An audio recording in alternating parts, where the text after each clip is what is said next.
So a few years ago, I was testifying in front of the U.S. Senate. Some of you may have seen the story I'm about to talk about. And I live in Laguna Beach, California, so my senator at the time was Barbara Boxer. And I gave my intro speech, basically covering what I cover in my book, The Moral Case for Fossil Fuels. And she asked me afterward one question. And I knew once she started talking, this is probably not going to be a favorable question since she likes to humiliate people. And so she said, "Mr. Epstein, are you a scientist?" And I said, "No, I'm a philosopher." And then she basically said, "Why on earth would we need a philosopher?" And she didn't expect an answer. And I said, "It's to help you think more clearly."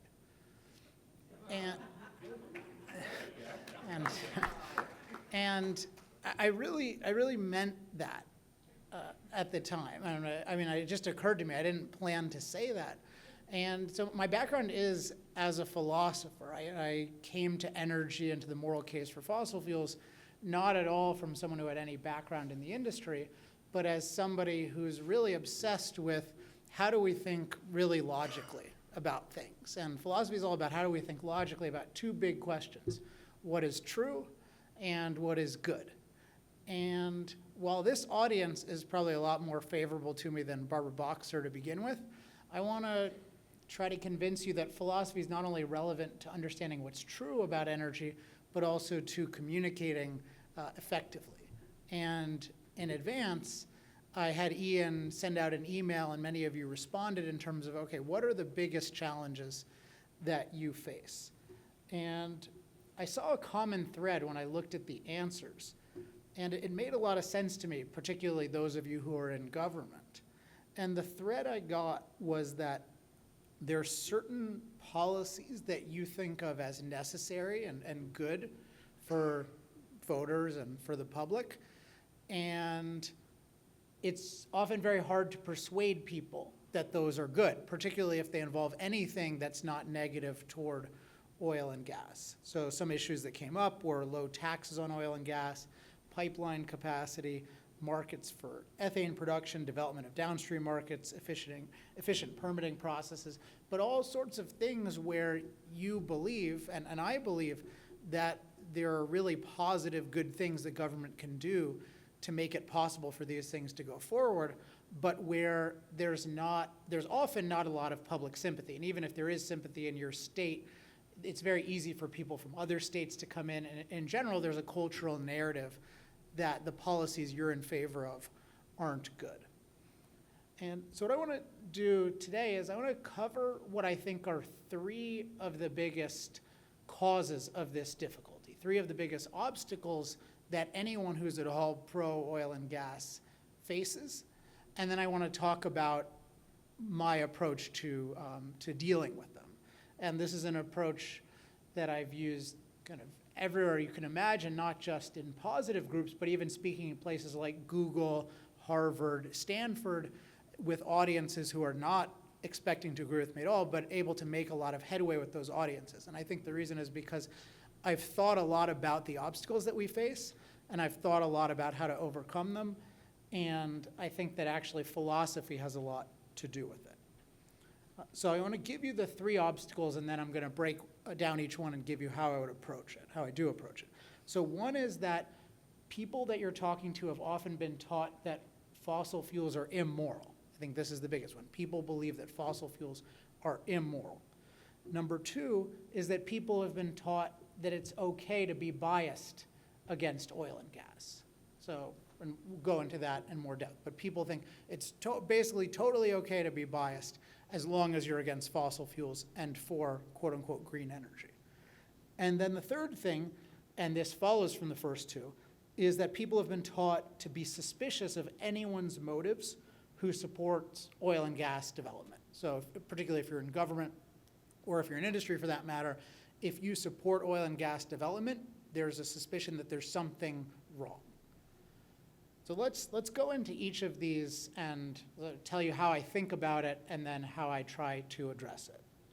So the first one is that people have been taught that fossil fuels, and I'll sometimes say fossil fuels, sometimes say oil and gas. I mean the same thing, because you can ask me in the Q&A, but I think the case for all of them is very, very similar. People have this view that oil and gas are immoral. And this is certainly what I was taught in school. So I grew up on the East Coast in a place called Chevy Chase, Maryland, which is right outside DC, and you may or may not know that's not exactly a super friendly environment toward fossil fuels.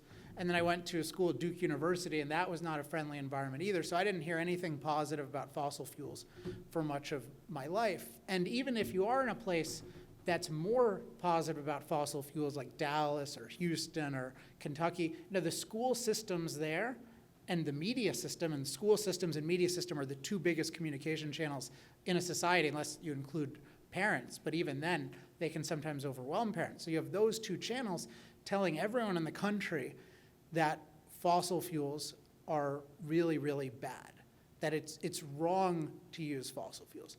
And you can see this, I think, most clearly in how we think about where we should be going as a society. Whenever we talk about energy, almost everyone, even people in oil and gas, even like CEOs of oil and gas companies will say, like, the ideal form of energy, the really good form of energy. Well, let me ask the crowd, what do you think they say? Like, if you said, what is the ideal form of energy for the future? What words would most people use? Wind and solar, those are specifics. What's the overarching? Green and renewable, right? So interestingly, like, green and renewable, even the people producing oil and gas say, yeah, okay, maybe this is a temporarily necessary evil, but if we really want to be good, we need to use sun rays and wind gusts, right? That's the renewable, that's the green thing. And my only problem with this is that I think it's wrong. And this is how I came to the issue. So I have a background in philosophy, so whenever somebody tells me something is good, my first question is, well, what's your definition of good? What's your standard of good?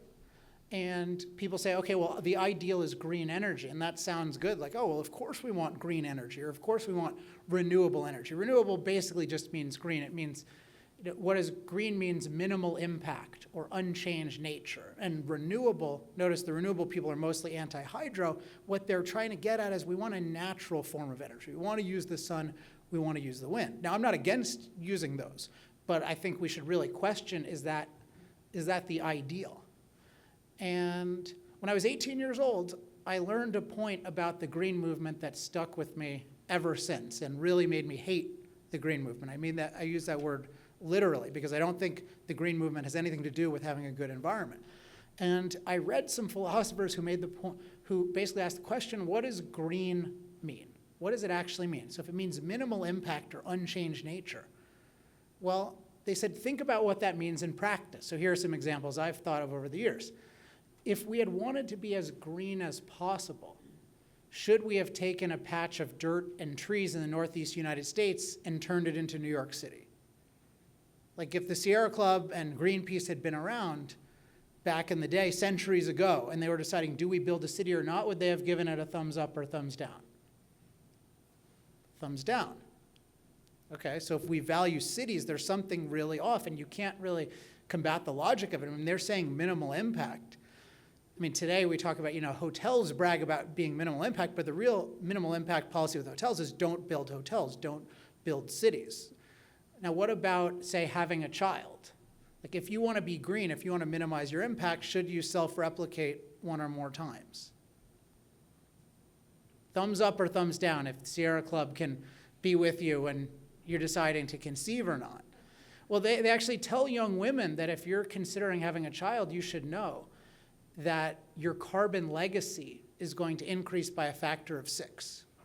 And we're all told today the goal in life is to be as green as possible, certainly to be as low carbon as possible. And they're telling people, look, if you have more kids, you're going to lead to more carbon emissions or CO2 emissions. And that's absolutely true. If you want to minimize your impact on the world, having a kid is the worst thing that you can do. Let alone, my parents had 4.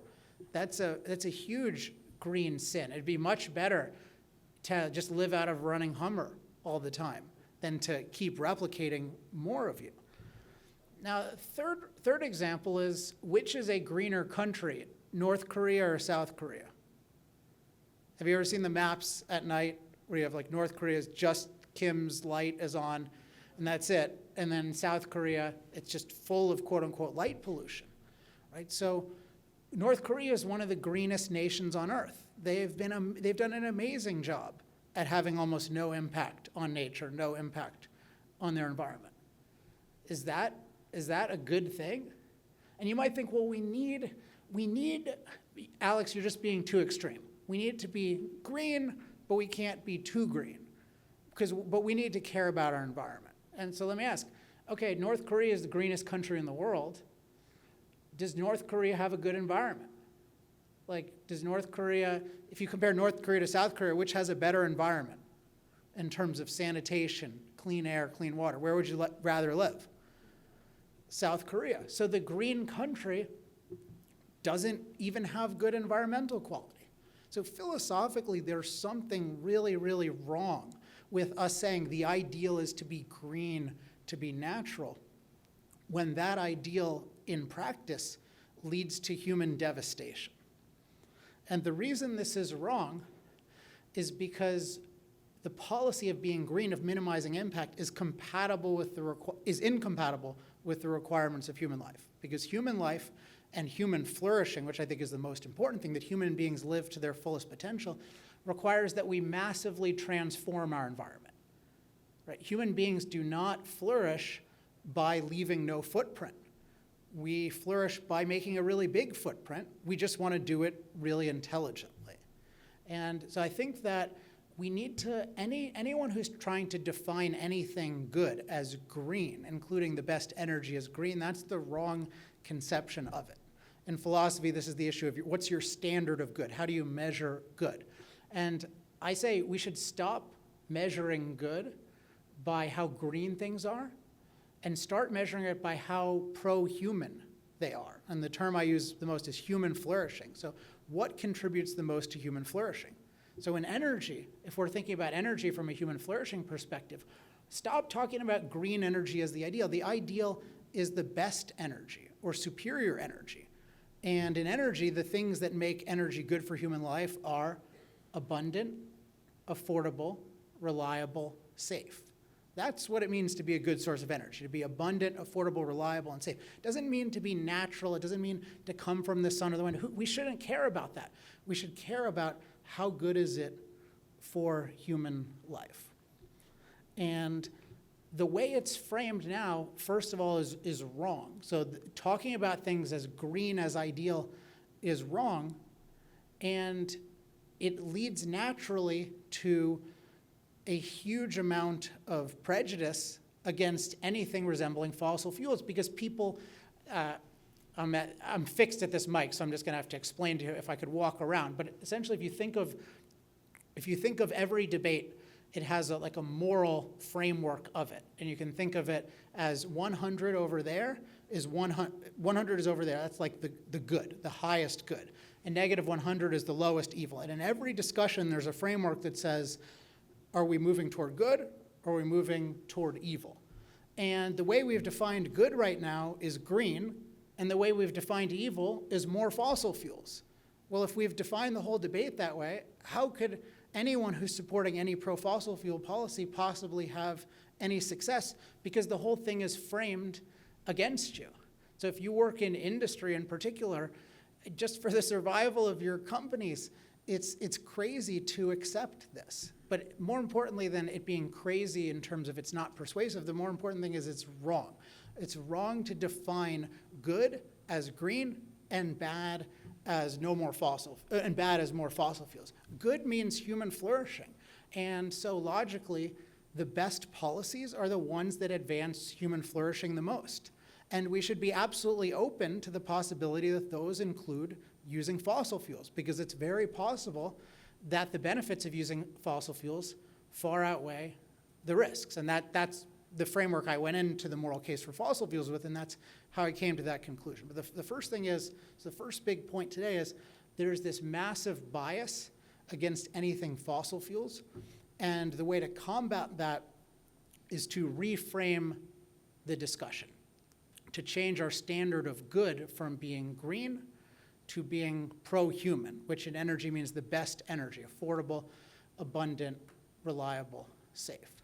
And in practice, in your communications, if you're talking to somebody one-on-one, something you can do really effectively is frame the discussion around the goal, get them to agree from the outset, hey, we're not pro or anti-fossil fuel, that's not really what we care about, right? We want what's best for human life. Would you agree with that? And most people will say yes, and if you can frame the discussion that way, the discussion's gonna be a much more logical discussion. So that's point one, is we need to reframe things around around the right pro-human definition of good. The second point, and these all go together, is that the culture is incredibly biased against fossil fuels. And it's actually not just against fossil fuels, it's also against nuclear power. So when I started studying energy, I noticed that everything I ever heard about fossil fuels and nuclear was bad, and everything I heard about solar and wind was good. And I didn't know anything about energy, but this made me very suspicious, because it's very rare that in some market, some technologies are all bad and some are all good. And then I started learning, oh wow, there's these uniquely good things about fossil fuels and nuclear. Why haven't I heard of them? And the reason is because we have bias, because we've been taught that it's okay to be biased as long as we're anti-fossil fuels, anti-nuclear, and pro-solar and wind. And that's not okay, because we can't get to the right answers if we're being biased. It's like if you are biased in the realm of prescription drugs, and if you're only willing to look at the benefits and not the risks, you're going to make a bad decision. And if you're only willing to look at the risks and not the benefits, you're going to make a bad decision. So we need to be as even-handed as possible. And one thing I've found in practice is that even though almost everyone is super biased when it comes to energy discussions, most people, basically all people, will agree not to be biased if you ask them the right way. And the key thing is not to tell them don't be biased, but it's just to tell them, I believe in being even-handed, and then ask them if they do too. So one question I like to ask is, would you agree that when we're looking at different policies, we should look at the pros and cons of each policy? We shouldn't just look at the positives of one and the negatives of another. And what do you think people will answer if I ask them that? Yeah, everyone I've ever asked it to has answered yes. Even though most people are biased by default, if you ask them if they want to be even-handed, they'll say yes, because we all know that it's right to be even-handed. It's common sense to be even-handed, but it's not common practice to be even-handed. And when something is common sense but not common practice, we can succeed a lot by making it explicit, by saying, hey, let's be even-handed. And so the first 2 points here go together. The way we overcome the immorality view is by framing things around pro-human, around human flourishing. And the way we overcome the bias is by framing things around being even-handed. And these two work really well together. So if I'm talking to somebody, I'll say, well, would you agree that we want to do what's best for human life?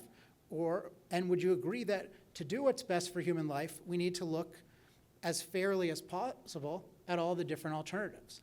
And that will really resonate with people. And if you go online, you watch my talk at Google, you'll see this is what I do there, this is what I do everywhere, because this is just the way that I think. And I think this is the way of thinking that makes sense. And because it makes sense, it's very, very effective. So often what I find is people in industry or people in government will complain. They'll say, oh, people are just so irrational, nobody will listen to reason, everyone's just super emotional. And I don't think that's quite the right analysis. I think the way the debate has been framed is very irrational, because people believe that they are certain in advance that anything relating to fossil fuels is bad. So they think of fossil fuels like heroin. So imagine if somebody is against heroin, and they think, well, they don't know all the details about heroin, but they know in general this is something that's very, very bad for human life. And so if you come to them and you say, well, yeah, I agree heroin is wrong, but it's going to take a few more, we have to allow more heroin in the society for longer because there's a long withdrawal period or something like that. Nobody cares about the details of that because they know that it's wrong. And by the same token, if we let people believe that fossil fuels are inherently wrong, that green is inherently right, who can blame them for not wanting to know all the details? Whereas if we say, no, what matters is human life, and we have to look carefully at the pros and cons of every policy, then you'll notice people will start being a lot more rational. And even when people aren't being rational, if you're talking to a group, the people that are being irrational will look really bad, because you won't be standing for fossil fuels, you'll be standing for human life and for even-handedness. And that's a very hard position to disagree with, because it's a very good position. So to overcome the view that fossil fuels are immoral, to overcome the bias, the key thing is framing. We need to start every communication in a different way. We can't just allow the situation to occur the way it would naturally occur, because that is very anti-fossil fuels, anti-human really, and it's very biased. So my key idea in persuasion, this is whether I'm doing it myself or helping a government official or helping a company, is framing. Before you give someone facts, you want to frame the conversation, and the two things you need to frame it around are A, you care about human life, and B, you care about being as even-handed as possible. So you can do this in conversation, but you can also do it in presentations. But no matter what, people need to be clear that you believe that it's important to do what's best for human life, and that it's important to look even-handedly at the alternatives.